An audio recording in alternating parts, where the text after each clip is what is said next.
Namaku Nadira Anindya Putri. Usia 35 tahun, seorang perempuan yang bagi banyak orang mungkin dianggap sudah memiliki segalanya. Karir yang mapan, perusahaan yang terus berkembang, rumah besar yang mewah di kawasan elit Jakarta, hingga status sosial yang cukup disegani. Namun, di balik segala kesempurnaan itu, ada satu hal yang paling kubanggakan, pernikahanku dengan lelaki bernama Adrian Pratama. Adrian bukanlah lelaki kaya raya atau pewaris harta keluarga terpandang. Dia hanyalah pria sederhana, lulusan universitas biasa, yang dulu bekerja di salah satu divisi perusahaan milikku. Pertemuanku dengannya terjadi hampir 10 tahun lalu. Saat itu, aku sedang fokus mengembangkan usaha yang diwariskan ayahku. Adrian datang sebagai staf junior di bagian pemasaran. Gayanya sederhana, tutur katanya santun, dan ia memiliki pesona kalem yang membuatku merasa tenang berada di dekatnya. Banyak yang heran ketika aku, seorang direktur muda yang sedang naik daun, jatuh cinta pada lelaki biasa seperti Adrian. Namun, aku selalu percaya cinta tidak bisa diukur dari harta atau jabatan. Aku melihat ketulusan di matanya, dan pada saat itu sudah cukup bagiku. Kami menikah, membangun rumah tangga yang tampak bahagia. Aku bahkan mengangkatnya ke posisi strategis di perusahaan, karena kupikir siapa lagi yang lebih bisa kupercayai selain suamiku sendiri? Awal pernikahan kami berjalan begitu indah. Adrian tampak sangat menghormatiku, selalu mendukung setiap langkah karierku. Dia sering berkata, "Tanpa kamu, aku bukan siapa-siapa, Dir." Kalimat itu membuatku merasa beruntung memilihnya.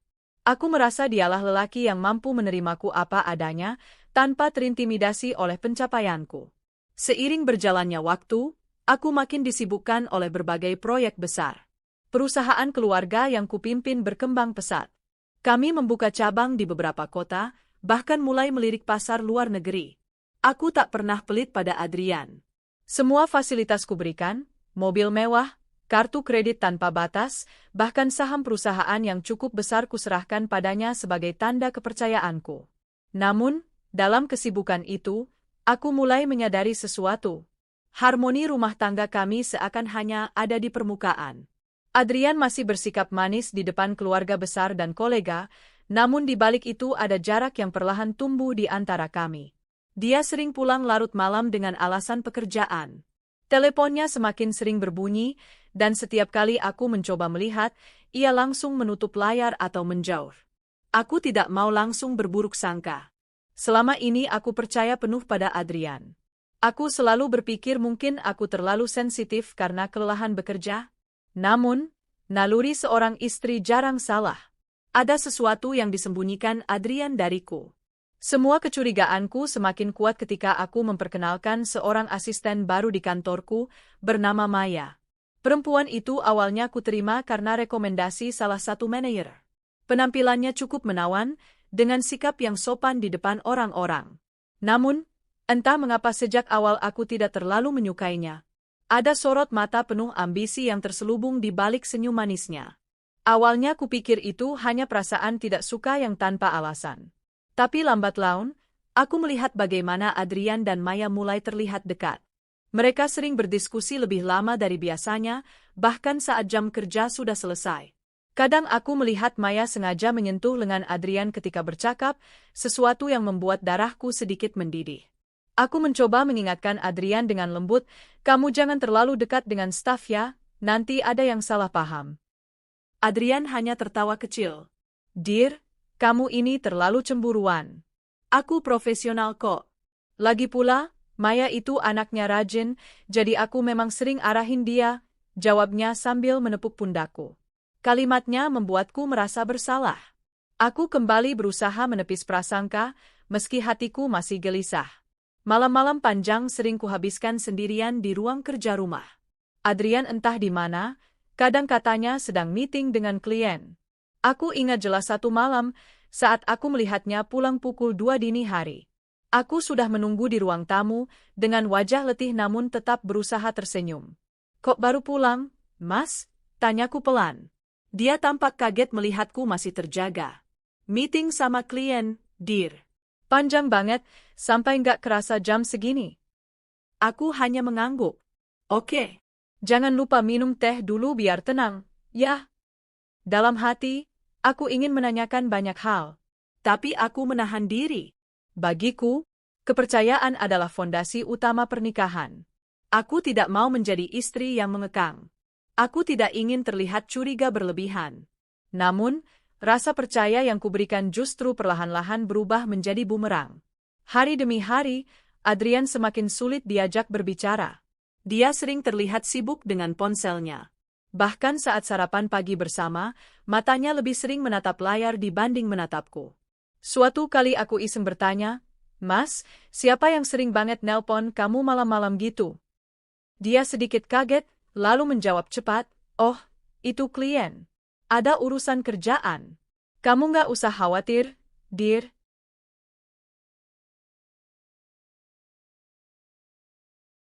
Aku tersenyum tipis. Aku nggak khawatir kok, cuma nanya aja. Tapi di balik senyumku, ada perasaan yang semakin mencengkeram. Naluriku mengatakan sesuatu tidak beres. Aku mulai mengamati lebih dalam. Cara Adrian pulang kerja dengan wajah cerah padahal seharusnya lelah, cara dia tiba-tiba memperhatikan penampilannya lebih detail, dan yang paling mencolok, aroma parfum wanita yang kadang masih tercium di kemejanya. Aku tahu, cepat atau lambat, kebenaran akan muncul. Meski hatiku perih, aku memilih untuk diam. Aku tidak langsung menyerang, tidak langsung menuntut. Sebaliknya, aku menyimpan semua kecurigaan itu rapat-rapat dalam hati. Aku masih tetap tersenyum di hadapan keluarga besar, tetap menjadi istri yang tampak mendukung suami. Dalam diam, aku mulai menata strategi. Aku sudah terlalu lama hidup dalam dunia bisnis. Satu hal yang kupelajari adalah, kesabaran dan perhitungan jauh lebih mematikan daripada ledakan emosi sesaat. Aku masih ingat jelas suatu sore ketika aku mendengar Adrian berbicara di telepon dengan suara rendah di ruang kerjanya. Pintu tidak tertutup rapat, sehingga beberapa potong kalimat masuk ke telingaku.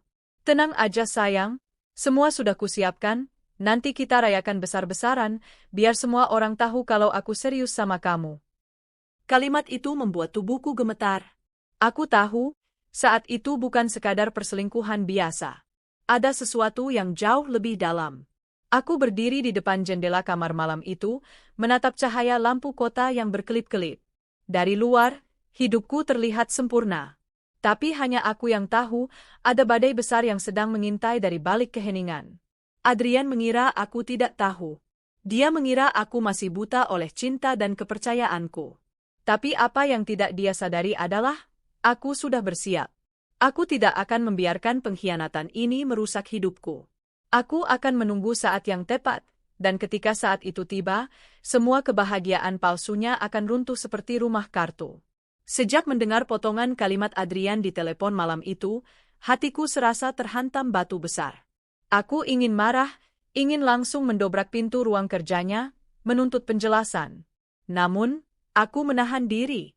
Aku memilih untuk diam, menelan rasa perih itu dalam-dalam. Aku tahu, langkahku harus hati-hati. Jika aku gegabah, mereka akan menutupi jejak lebih rapat lagi. Aku butuh bukti, bukti yang tidak bisa mereka bantah. Aku mulai mengatur strategi. Pagi harinya, aku berpura-pura seperti biasa, menyiapkan sarapan, menyapa Adrian dengan senyum, bahkan memberinya kecupan di pipi sebelum ia berangkat kerja. "Hati-hati di jalan, Mas," kataku lembut. Adrian hanya tersenyum kecil, seolah tak menyadari badai yang sebenarnya sedang mengintai. Namun, begitu mobilnya meninggalkan halaman rumah, aku segera menghubungi seseorang, detektif swasta yang pernah bekerja sama denganku dalam urusan bisnis. Aku tahu pria itu sangat bisa diandalkan. "Tolong selidiki semua gerak-gerik Adrian dalam seminggu ini," pintaku tegas. "Aku butuh semua datanya, kemana dia pergi, siapa yang ditemui, apa yang dia lakukan." Detektif itu mengangguk di seberang telepon. "Baik, Bu Nadira. Saya akan pastikan Anda mendapatkan laporan lengkap." Hari-hari berikutnya terasa begitu panjang. Aku tetap menjalani rutinitasku, tetap hadir di rapat-rapat penting, tetap menampilkan wajah ceria di depan karyawan. Namun di balik itu, jantungku selalu berdegup kencang setiap kali menunggu laporan dari detektif. Tidak butuh waktu lama, kecurigaanku mulai terbukti. Adrian ternyata sering mampir ke sebuah apartemen di daerah Kuningan. Dari foto-foto yang dikirim detektif, terlihat jelas Adrian masuk bersama Maya, asistenku. Mereka tampak begitu akrab, bahkan mesra. Aku menggenggam ponselku erat, berusaha menahan tangis yang hampir pecah. Rasanya seperti ditikam berkali-kali. Lelaki yang selama ini kubela, kuangkat derajatnya, kupercayai sepenuh hati, ternyata tega berkhianat dengan perempuan yang bekerja padaku sendiri. Namun, puncak keterkejutanku bukan hanya di situ. Detektif itu melaporkan hal yang lebih mengejutkan. Bu, maaf, saya harus sampaikan ini. Mereka sudah menikah siri. Aku terdiam lama. Kata-kata itu seakan membekukan seluruh tubuhku. Apa? Suaraku bergetar. Saya punya buktinya, Bu. Foto buku nikah siri mereka. Ada saksi, ada penghulu. Semua dilakukan diam-diam, sekitar 2 bulan lalu. Dunia seakan runtuh di hadapanku. Aku bukan hanya dikhianati, tapi juga ditipu dalam-dalam. Adrian benar-benar menikahi Maya tanpa sepengetahuanku. Dan yang lebih menyakitkan, ia menggunakan uang dan fasilitasku untuk semua itu. Malam itu aku tidak bisa tidur. Aku duduk di tepi ranjang, menatap kosong ke arah pintu kamar.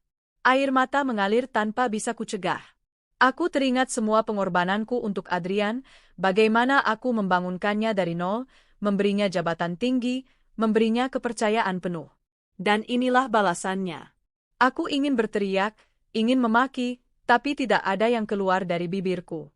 Hanya isak pelan yang terdengar, menambah sunyi malam. Besok paginya, Adrian pulang dengan wajah cerah. Dia bahkan bersenandung kecil saat masuk rumah. Pagi, sayang, katanya sambil mengecup keningku. Aku hanya menatapnya lama, berusaha menyembunyikan badai di mataku. Pagi, jawabku singkat. Dia tidak menyadari apa-apa. Baginya, aku masih istri yang tidak tahu apa-apa. Dan disitulah letak kekeliruannya. Setelah kepastian itu kuterima, aku tahu aku tidak boleh lagi membiarkan mereka bermain-main di belakangku. Tapi aku juga sadar, aku tidak boleh langsung menunjukkan semua kartu. Aku mulai diam-diam mengamati. Dari percakapan singkat yang tak sengaja kudengar, Adrian dan Maya sedang mempersiapkan sebuah pesta besar. Katanya, pesta itu untuk merayakan sesuatu yang spesial.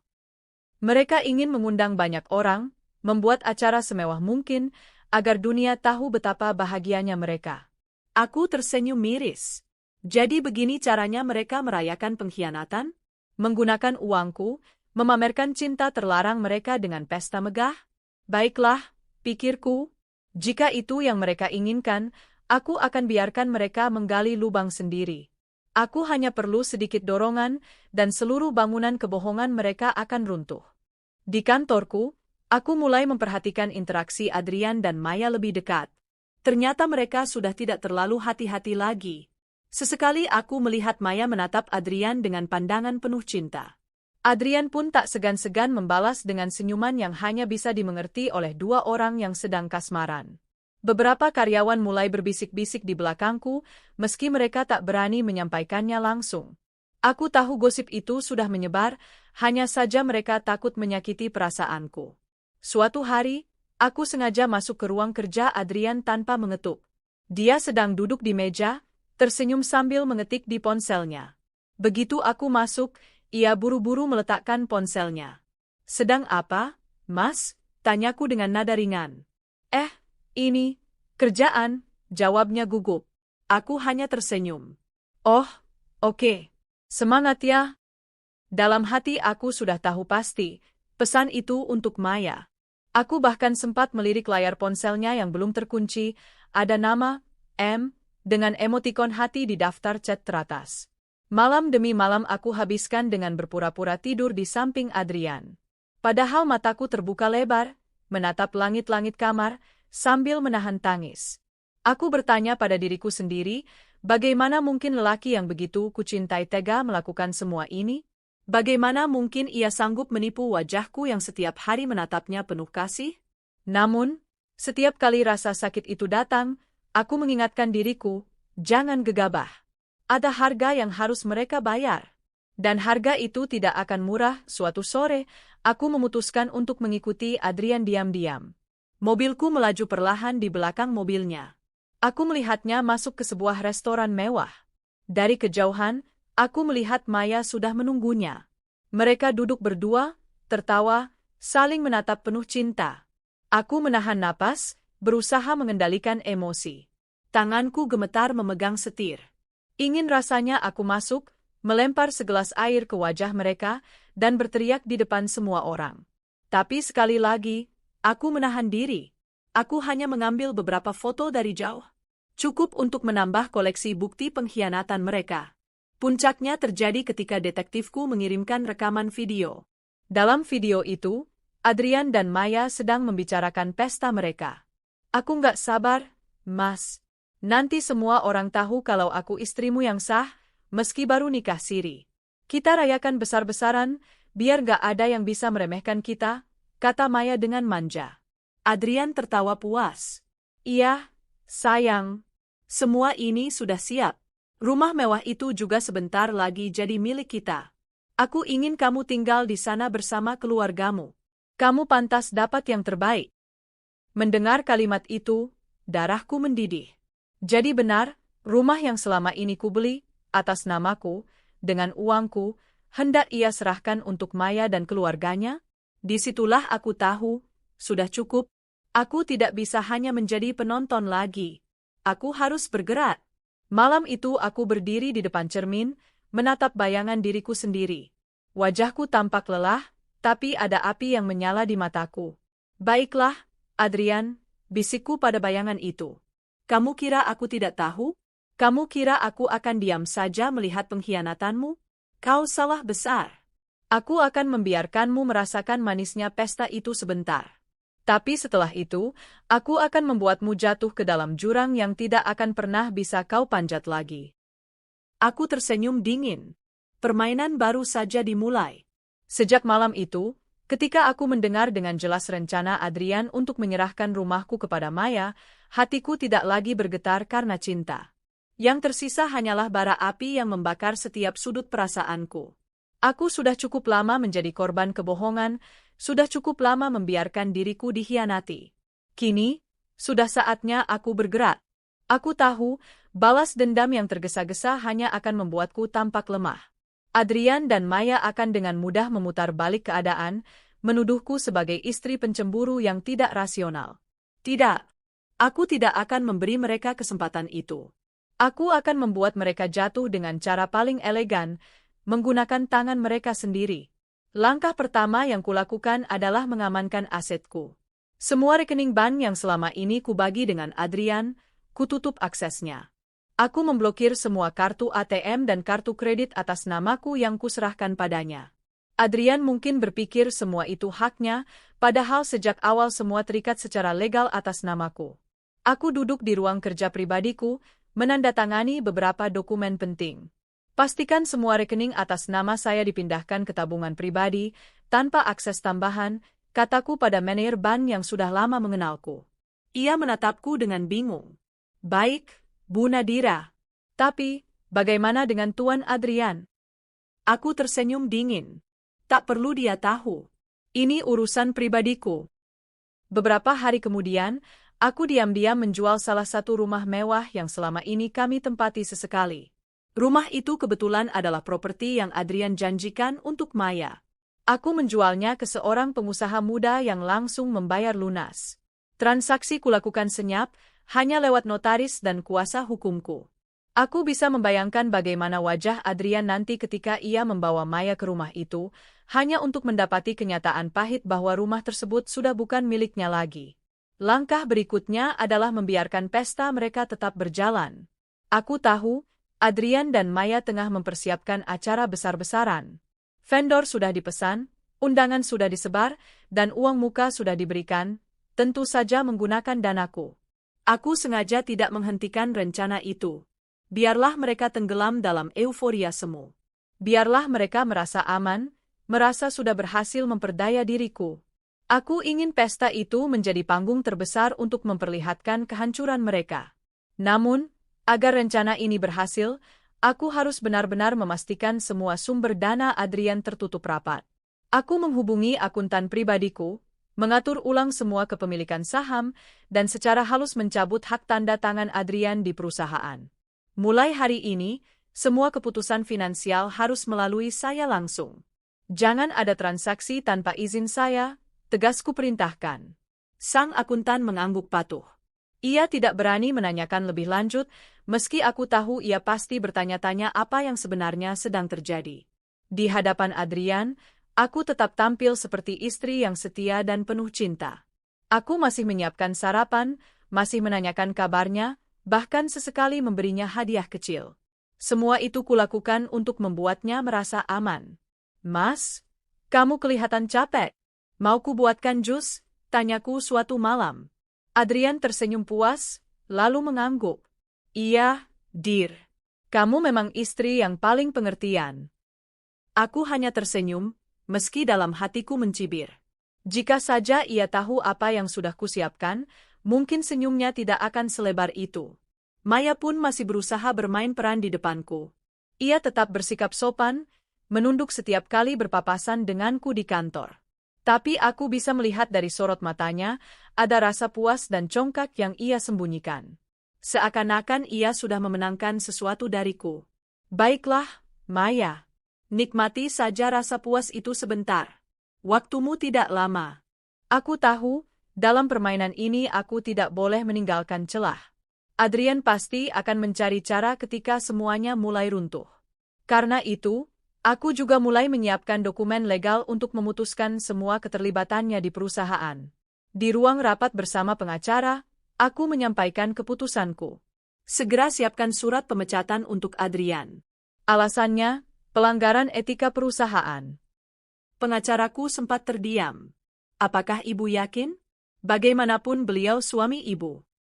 Aku menatapnya tajam. Mulai saat ini, aku tidak melihatnya sebagai suami. Aku melihatnya sebagai pegawai yang menyalahgunakan kekuasaannya. Laksanakan. Dengan itu, langkah terakhir sudah siap.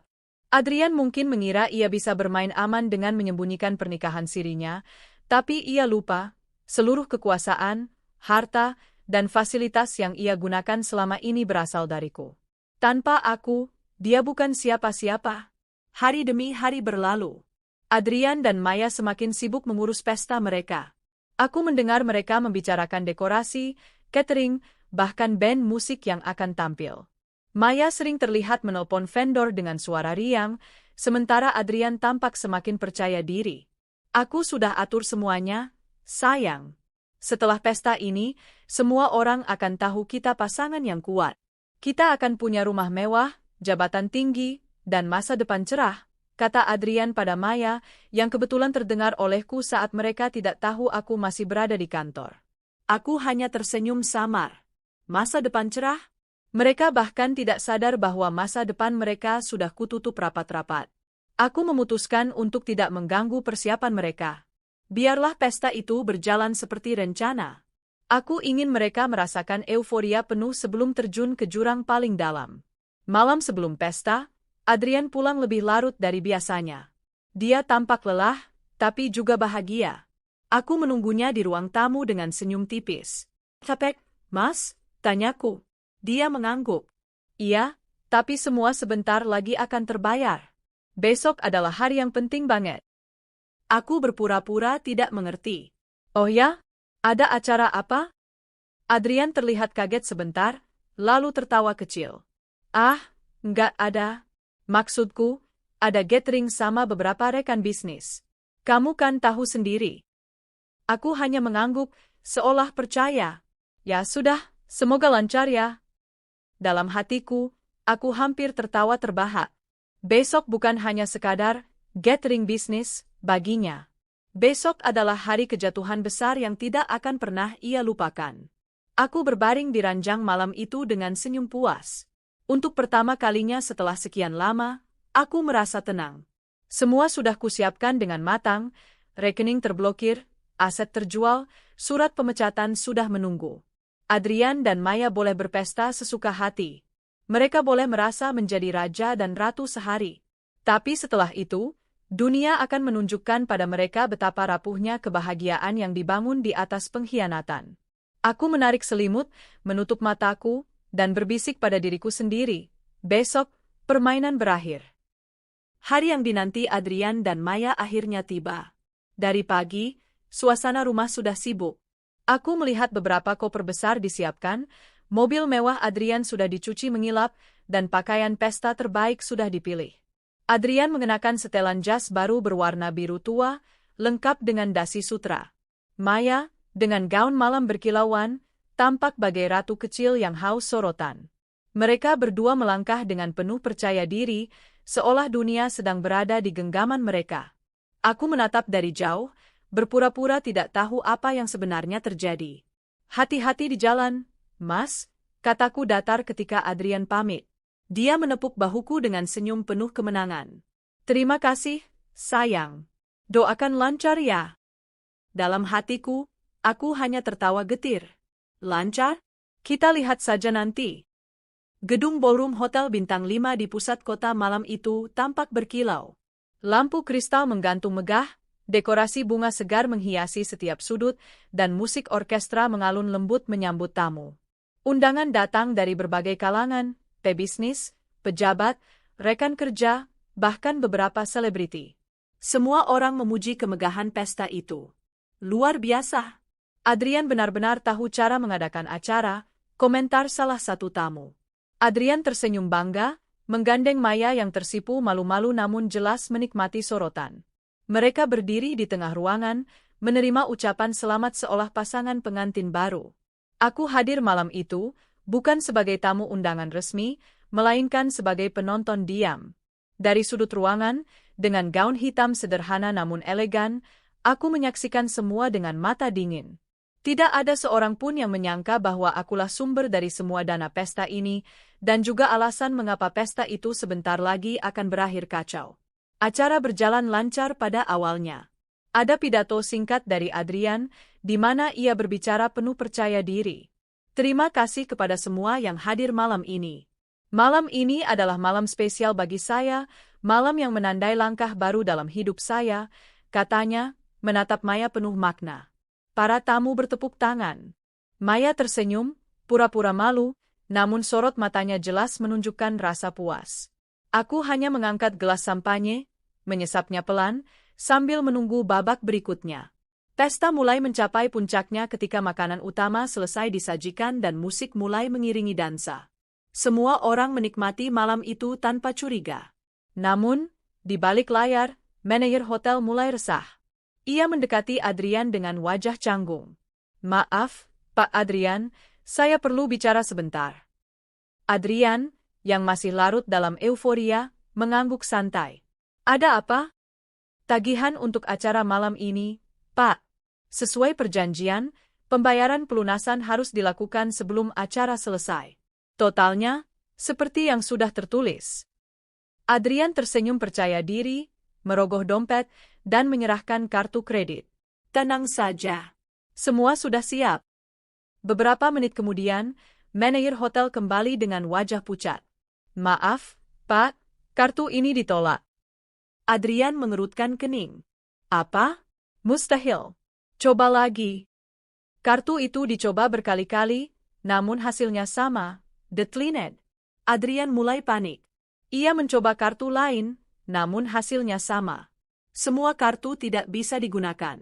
Dengan wajah berkeringat, ia bergegas menghubungi bank lewat ponselnya, namun tidak ada jawaban memuaskan. Maaf, saldo Anda saat ini tidak mencukupi. Suara operator bank terdengar dingin. Adrian menoleh ke Maya dengan wajah pucat. Maya, yang tadinya tampak anggun, mulai gelisah. Mas, gimana ini? Kok bisa? Beberapa vendor yang hadir pun ikut mendekati, menagih sisa pembayaran.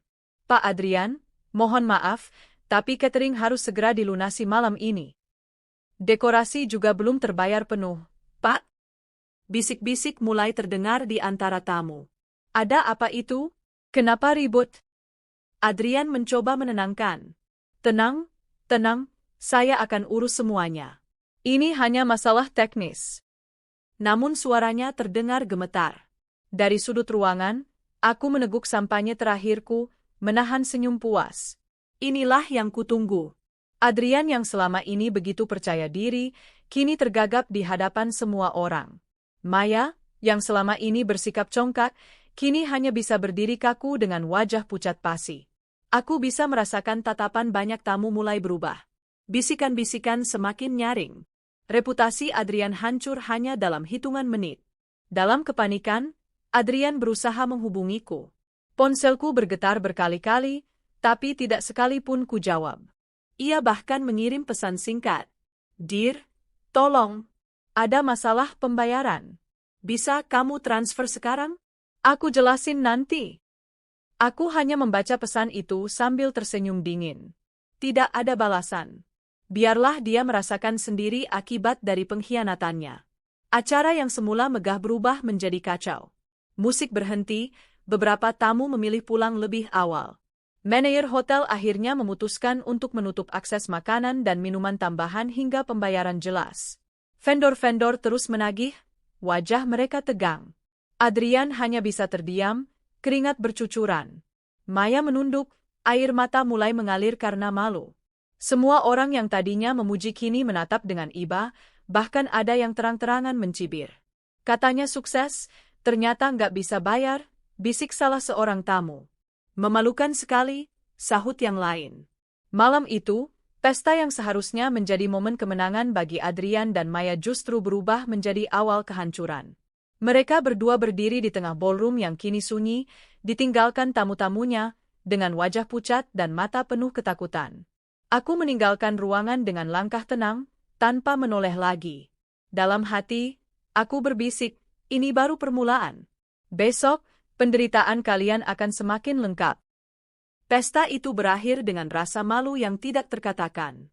Adrian dan Maya pulang dengan wajah pucat, langkah gontai, dan hati penuh ketakutan. Mobil mewah yang mereka tumpangi seakan tidak lagi berkilau, melainkan membawa beban yang menghimpit dada. Mas, gimana ini? Semua orang lihat, semua orang tahu kita nggak bisa bayar, suara Maya pecah di dalam mobil. Adrian meremas setir dengan tangan gemetar. Tenang, sayang. Aku masih punya rumah itu. Besok kita pindah ke sana. Kita bisa mulai hidup baru di sana, jauh dari omongan orang. Maya menoleh dengan mata berkaca-kaca.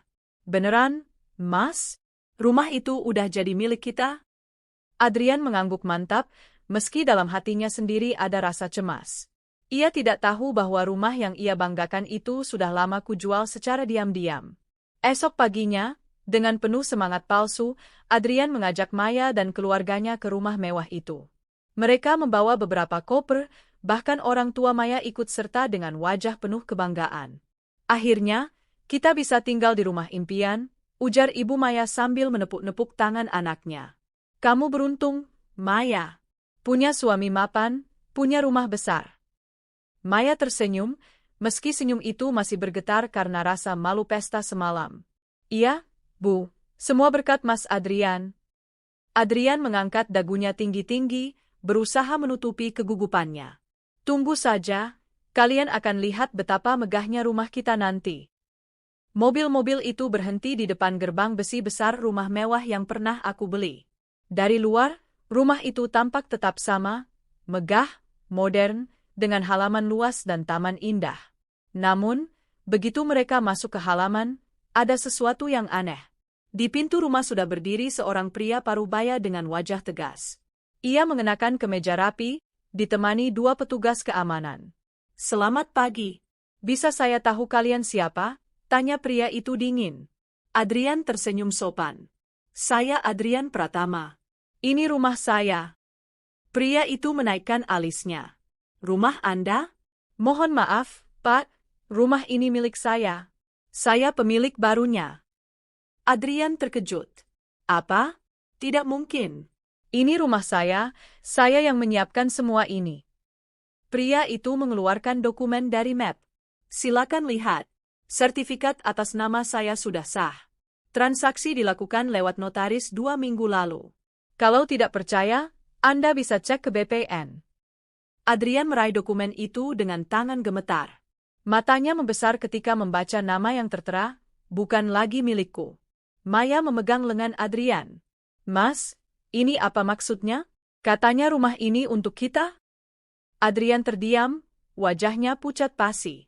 Ia mencoba menyangkal, pasti ada kesalahan, pasti. Namun, pria itu menepuk tangannya, memberi isyarat pada petugas keamanan. Maaf, tapi kalian harus segera pergi. Ini rumah pribadi saya, bukan tempat kalian. Kalau kalian masih memaksa masuk, saya akan panggil polisi. Keluarga Maya yang tadinya begitu bangga kini hanya bisa berdiri kaku. Ibu Maya menatap anaknya dengan mata terbelalak. Maya, jadi semua ini bohong? Rumah ini bukan milik kalian. Maya menangis. Aku nggak tahu, Bu. Mas Adrian yang bilang. Ayahnya menggeleng kecewa. Astaga, kita ini sudah dibodohi rupanya. Adrian berusaha membela diri. Tidak, Pak.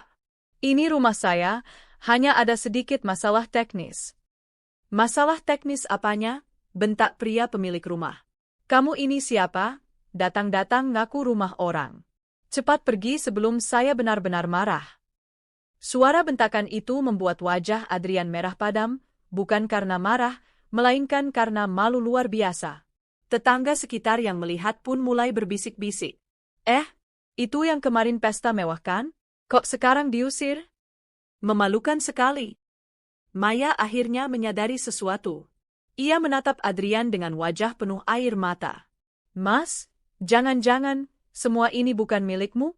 Jangan-jangan selama ini, semua yang kamu banggakan, sebenarnya punya Bu Nadira? Adrian tidak menjawab. Matanya hanya menunduk, tak berani menatap Maya.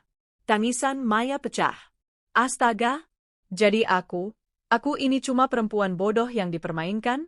Aku tinggalkan harga diriku, keluargaku, hanya untuk hidup denganmu, dan sekarang semua ini hilang begitu saja. Adrian berusaha meraih tangannya, tapi Maya menepis kasar. Jangan sentuh aku. Dengan terhina, Adrian dan Maya serta keluarganya akhirnya pergi dari rumah itu. Mobil mereka melaju pelan, tanpa tujuan jelas. Tidak ada lagi canda tawa, tidak ada lagi kebanggaan. Yang tersisa hanyalah rasa malu dan kehancuran. Di dalam mobil, Maya duduk terisak. Mas, kita nggak punya apa-apa lagi. Uang habis, rumah nggak ada, sekarang kita mau tinggal di mana? Adrian menatap jalan kosong di depan. Suaranya serak. Kita masih bisa pulang ke rumah utama. Nadira pasti mau bantu. Maya menoleh cepat, matanya merah penuh amarah. Nadira? Jadi kamu masih berharap pada istrimu yang sudah kamu hianati? Kamu pikir dia masih mau menerima kita? Adrian terdiam. Dalam hatinya, ia tahu Maya benar. Tapi di mana lagi ia bisa mencari pertolongan? Semua selama ini berasal dari Nadira. Tanpa Nadira, ia bukan siapa-siapa. Malam itu, mobil mereka akhirnya berhenti di depan rumah utama, rumahku, rumah yang selama ini menjadi saksi bisu pengkhianatan mereka. Adrian turun, berdiri di depan pintu, mengetuk keras-keras sambil berteriak, "Dir, tolong bukakan pintu. Aku bisa jelaskan semuanya." Namun, pintu itu tetap tertutup rapat. Dari balik tirai, aku berdiri menatap mereka dengan senyum dingin. Tidak ada niat sedikit pun untuk membuka pintu. Biarlah mereka menunggu, biarlah mereka merasakan bagaimana rasanya terbuang dari rumah yang selama ini mereka injak seenaknya. Dan di sanalah aku tahu, balas dendamku belum selesai. Pukulan berikutnya masih menunggu. Malam itu udara begitu dingin, seolah ikut menertawakan Adrian dan Maya yang berdiri di depan pintu rumahku. Lampu teras menyala terang, tapi pintunya tetap tertutup rapat. "Dir, aku tahu kamu ada di dalam. Tolong, buka pintunya, aku bisa jelaskan semuanya," teriak Adrian dengan suara putus asa. Aku berdiri di balik tirai, melihatnya mengetuk berkali-kali. Hatiku dingin, tanpa rasa iba sedikit pun. Lelaki yang dulu dengan angkuhnya mengkhianatiku, kini berdiri seperti gelandangan, mengetuk pintu rumah yang dibangun dengan keringatku. "Mas, kayaknya dia nggak mau bukain," bisik Maya, matanya sembab karena terlalu banyak menangis. Adrian menggeleng keras. "Tidak, Maya. Dia istriku. Dia pasti mau dengar aku jelaskan. Dia pasti masih peduli." Namun ketukan demi ketukan hanya dibalas dengan keheningan. Aku sengaja tak memberi jawaban, agar mereka merasakan pahitnya ditolak. Di seberang jalan, beberapa tetangga mulai keluar rumah. Mereka berbisik-bisik sambil menatap dengan tatapan heran. Itu kan Pak Adrian, kenapa diketok nggak dibuka? Bukannya kemarin pesta besar-besaran sama perempuan lainnya? Kasihan, atau pantas ya, dapat balasan begini. Bisikan itu terdengar jelas di telinga Adrian. Wajahnya memerah, bukan karena marah, melainkan malu. Reputasinya yang dulu dibangun dengan nama besarku kini hancur berkeping-keping. Sudahlah, Mas, ayo pergi. Malu dilihat orang begini, bisik Maya, menarik lengannya. Tapi Adrian menolak. Ia berlutut di depan pintu, mengetuk lebih keras. Dear, tolong dengar aku sekali ini saja. Aku hanya tersenyum dingin. Dulu aku mengetuk pintu hatimu, Adrian, dan kau menolakku demi perempuan lain. Sekarang giliranmu yang kutolak. Adrian dan Maya akhirnya tidur di dalam mobil yang diparkir tepat di depan rumah. Pagi harinya, aku keluar dengan penampilan rapi menuju kantor. Saat kulihat Adrian yang bangun dengan rambut acak-acakan, aku berhenti sebentar. Senyum sinis terbit di bibirku. Kalian masih di sini rupanya. Bagus. Tapi jangan harap aku akan membiarkan kalian masuk. Rumah ini bukan lagi tempatmu, Adrian. Dear, tolonglah, beri aku kesempatan jelaskan. Suara Adrian serak, wajahnya penuh kantuk dan kelelahan. Aku menatapnya dingin. Kesempatan? Kesempatan itu sudah kuberikan bertahun-tahun. Tapi yang kau lakukan hanya mengkhianati. Cukup sudah. Maya mencoba ikut bicara, suaranya penuh air mata. Bu Nadira, saya mohon, kami nggak punya tempat lagi. Kalau ibu mau, saya pergi, tapi tolong jangan usir Mas Adrian. Aku menatap Maya tajam. Kamu tidak perlu pura-pura rela. Kalian berdua sama saja. Kau ikut menikmati hartaku, hidup mewah dari uangku. Sekarang terimalah akibatnya. Aku meninggalkan mereka dengan langkah mantap, tanpa menoleh lagi. Di kantor, Adrian mencoba masuk dengan penuh percaya diri. Ia masih berharap setidaknya di sana ia bisa mendapat sedikit harga diri. Namun betapa terkejutnya ia ketika kartu aksesnya tidak lagi berfungsi. Pak, maaf, kartu Bapak sudah tidak aktif, kata Satpam dengan sopan. Apa maksudnya? Aku direktur di sini, bentak Adrian. Satpam itu menunduk, lalu menyerahkan sebuah amplop. Ini ada surat dari Bu Nadira. Tolong dibaca, Pak. Dengan tangan gemetar, Adrian membuka surat itu. Di dalamnya tertulis jelas. Mulai hari ini, Anda diberhentikan dari jabatan sebagai Direktur Utama PT Pratama Mandiri. Seluruh fasilitas perusahaan yang pernah Anda gunakan, mobil, kartu kredit, bahkan rumah dinas, akan ditarik kembali. Terima kasih atas jasa Anda selama ini. Surat itu ditandatangani langsung olehku sebagai pemilik sah perusahaan. Adrian berdiri terpaku. Seluruh karyawan yang lewat berhenti sebentar, melihatnya dengan tatapan penuh tanda tanya. Ada yang berbisik, ada yang tertawa kecil, ada pula yang kasihan. Bukannya itu Pak Adrian? Kok dipecat sama istrinya?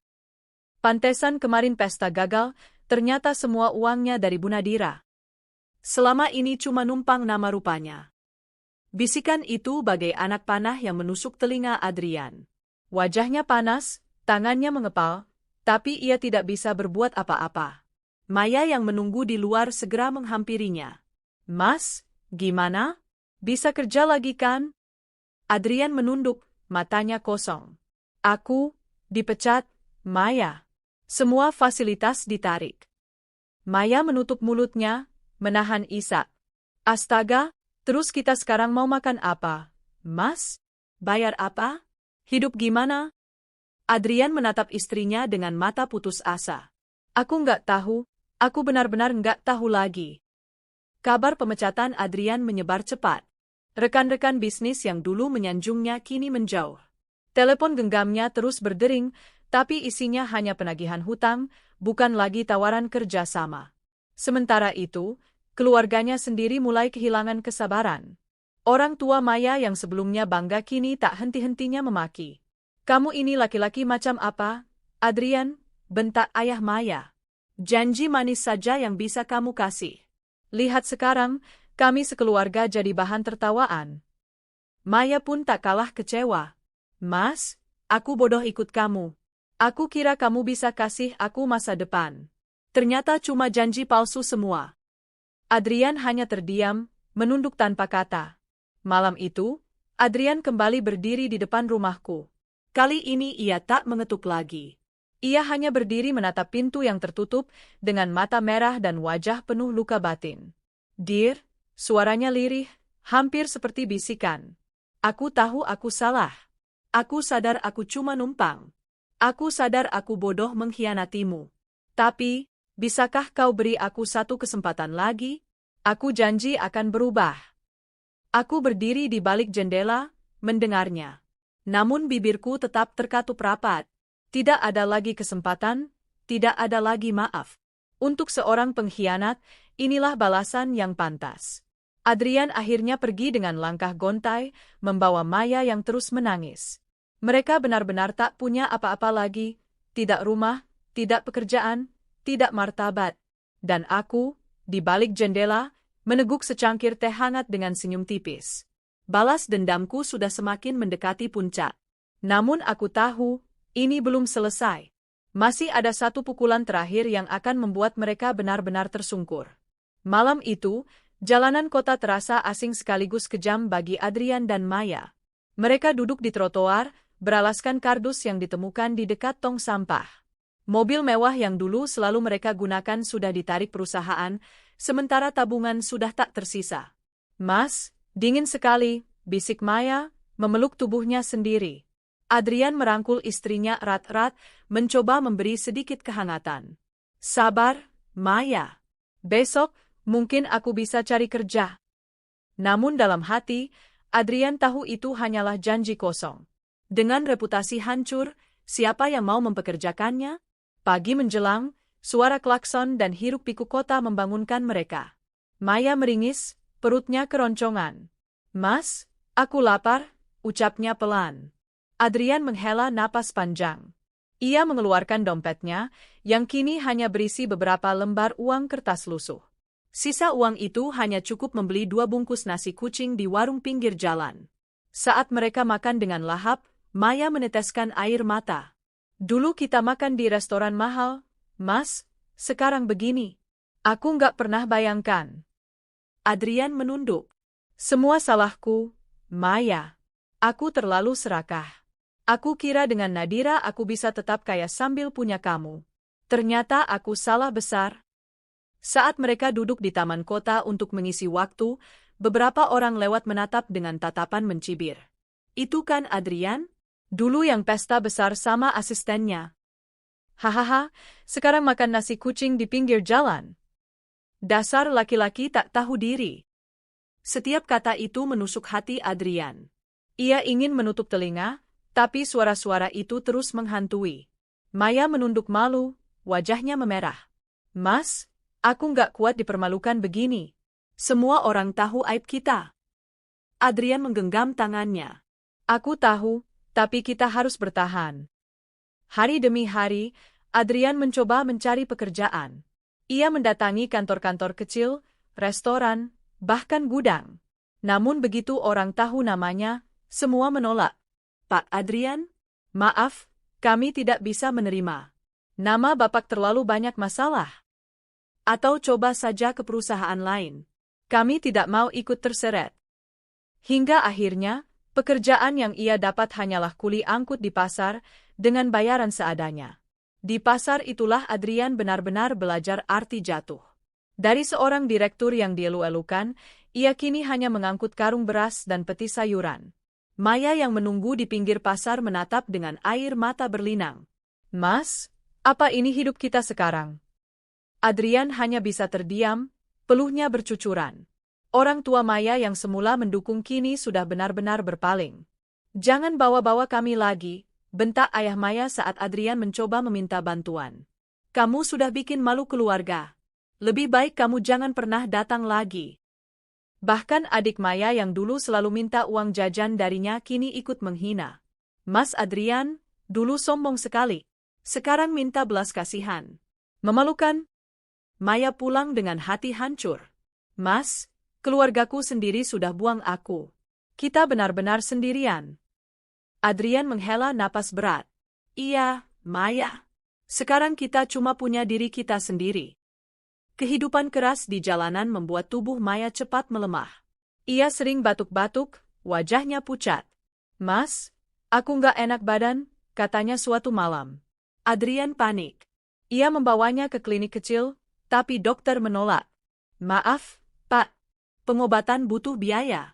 Kalau tidak ada uang, kami tidak bisa membantu. Adrian menangis dalam diam, menggenggam tangan Maya yang lemah. Aku janji, aku akan cari uang buat obati kamu. Namun kenyataannya, upah kuli angkutnya bahkan tak cukup untuk membeli obat generik. Kesengsaraan membuat hubungan Adrian dan Maya semakin retak.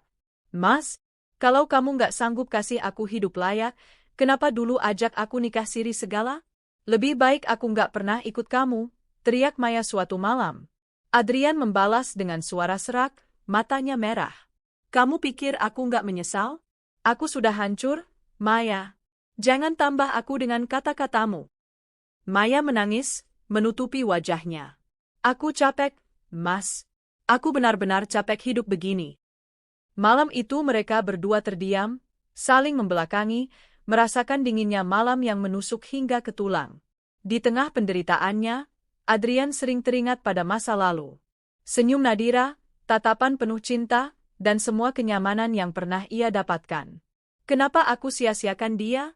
Gumamnya sendiri. Kenapa aku begitu bodoh? Maya menatapnya tajam. Kalau kamu masih mikirin dia, kenapa nggak balik saja? Toh dia masih lebih baik dari aku. Adrian menggeleng, matanya berkaca-kaca. Aku sudah tak punya tempat di hatinya. Semua sudah hancur. Dia bahkan tak mau buka pintu untukku lagi. Hari demi hari, penderitaan mereka semakin berat. Uang makin menipis, tubuh makin lemah, dan rasa malu makin menyesakkan dada. Mereka benar-benar hidup seperti gelandangan, tidur di kolong jembatan, makan dari belas kasihan orang, dan menanggung cibiran setiap hari. Dan di kejauhan, aku menyaksikan semua itu dengan mata kepala sendiri. Aku tidak menolong, tidak pula menertawakan secara terang-terangan. Aku hanya diam, membiarkan karma bekerja. Inilah balasan yang pantas bagi pengkhianatan. Hidup yang dulu penuh kemewahan kini berubah jadi derita di jalanan. Adrian dan Maya akhirnya menyadari satu hal, semua yang mereka miliki dulu hanyalah pinjaman dari Nadira. Tanpa dirinya, mereka bukan siapa-siapa. Kini, keduanya hanya bayangan orang yang dulu pernah sombong. Mereka telah kehilangan segalanya, harta, keluarga, bahkan harga diri. Dan itulah puncak kehancuran yang kusiapkan, mereka hidup seperti gelandangan, tanpa masa depan, tanpa harapan. Di balkon rumah baruku yang sederhana namun hangat, aku duduk ditemani secangkir teh hangat. Dari jauh, matahari perlahan tenggelam, mewarnai langit jingga keemasan. Rasanya seperti simbol perjalanan hidupku. Badai sudah berlalu, kini tiba masa yang lebih tenang. Sudah hampir setahun sejak semua itu terjadi. Sejak pesta besar yang berakhir dengan kepanikan, sejak rumah yang mereka incar diusir pemilik barunya, sejak Adrian dan Maya benar-benar jatuh ke jalanan. Kini aku sudah menemukan kembali ketenanganku. Aku sudah tak lagi menangis di malam hari, tak lagi bertanya, kenapa aku dikhianati? Karena aku sudah melihat jawabannya, karma bekerja dengan cara yang jauh lebih sempurna daripada balas dendam langsung. Kadang-kadang, ketika aku duduk sendiri, kenangan itu masih datang. Bagaimana Adrian dulu begitu manis di awal pernikahan, bagaimana aku mempercayainya sepenuh hati, bagaimana aku membangun perusahaan demi masa depan kami berdua. Dan bagaimana semua itu runtuh hanya karena nafsu dan keserakahan. Namun, semakin aku mengingat, semakin aku sadar, aku tidak kehilangan apa-apa. Justru aku yang telah terbebas. Aku terbebas dari seorang lelaki yang hanya menumpang hidup di pundakku. Terbebas dari racun pengkhianatan. Terbebas dari beban yang ternyata selama ini hanya menggerogoti jiwaku. Perusahaanku kini berjalan lebih baik dari sebelumnya. Setelah memecat Adrian, aku mempercayakan jabatan itu kepada orang yang benar-benar kompeten, seseorang yang setia dan jujur dalam bekerja. karyawan lebih bahagia, suasana kerja lebih sehat, dan bisnis semakin berkembang. Aku juga mulai menekuni hal-hal yang dulu kupendam. Traveling ke tempat-tempat indah, menulis catatan harian, bahkan mencoba bisnis kecil di bidang kuliner yang sudah lama menjadi mimpiku. Rumah baruku lebih kecil dibanding yang dulu, tapi terasa jauh lebih nyaman. Tidak ada aura perselingkuhan, tidak ada bayangan pengkhianatan, hanya kedamaian. Kabar tentang Adrian dan Maya kadang masih sampai ke telingaku. Orang-orang di kota ini senang sekali membicarakan nasib orang lain, apalagi jika kisahnya setragis itu. Adrian sekarang jadi kuli bangunan. Maya sering sakit-sakitan, katanya sudah kurus sekali. Mereka tidur di rumah kontrakan kecil, bahkan kadang gak sanggup bayar.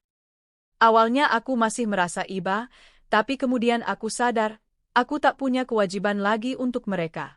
Mereka sudah memilih jalannya sendiri, dan aku sudah memilih untuk tidak lagi menoleh ke belakang. Suatu siang, takdir mempertemukan kami kembali. Aku sedang keluar dari sebuah kafe ketika melihat sepasang wajah yang dulu sangat kukenal duduk di trotoar, meminta belas kasihan. Adrian dengan pakaian kusam, Maya dengan tubuh ringkih dan mata sayu. Sejenak langkahku terhenti. Hatiku bergetar, campuran antara iba dan getir. Adrian melihatku. Matanya melebar, seperti tak percaya. Ia bangkit dengan terbata-bata. Nadira, suaranya parau, penuh penyesalan. Tolong kami. Aku salah. Aku butuh bantuanmu. Maya juga ikut memohon, air matanya mengalir deras. Mbak Nadira, maafkan aku. Aku bodoh. Aku nggak sanggup hidup begini lagi. Aku menatap mereka lama, membiarkan keheningan menekan suasana. Di dalam hatiku, ada benturan antara amarah lama dan rasa iba sebagai sesama manusia. Namun akhirnya, aku hanya berkata pelan, karma tidak pernah salah alamat. Apa yang kalian rasakan hari ini adalah buah dari apa yang kalian tanam dulu. Aku menghela napas, lalu melanjutkan, aku sudah memaafkan, tapi aku tidak akan pernah kembali. Aku tidak akan menolong, karena aku belajar mencintai diriku sendiri. Selamat tinggal. Aku melangkah pergi tanpa menoleh lagi. Biarlah mereka menanggung akibat perbuatannya sendiri. Malam itu aku termenung. Pertemuan tadi membuat hatiku campur aduk. Aku tahu aku sudah benar dalam mengambil keputusan. Memaafkan bukan berarti harus menerima kembali, apalagi memberi kesempatan kedua pada orang yang sudah menghancurkan segalanya. Pengampunan itu untuk diriku sendiri, agar aku bebas dari dendam. Sedangkan tidak menolong mereka adalah bagian dari menghormati diriku sendiri, agar aku tidak kembali. Setahun berlalu, aku semakin kuat. Aku tak lagi merasa kesepian, karena aku belajar menemukan kebahagiaan dari hal-hal sederhana. Pagi yang cerah, senyum karyawan yang bahagia, secangkir kopi hangat, bahkan sekadar menulis di buku harianku. Aku juga belajar bahwa kehilangan bukanlah akhir, tapi justru awal dari sesuatu yang baru.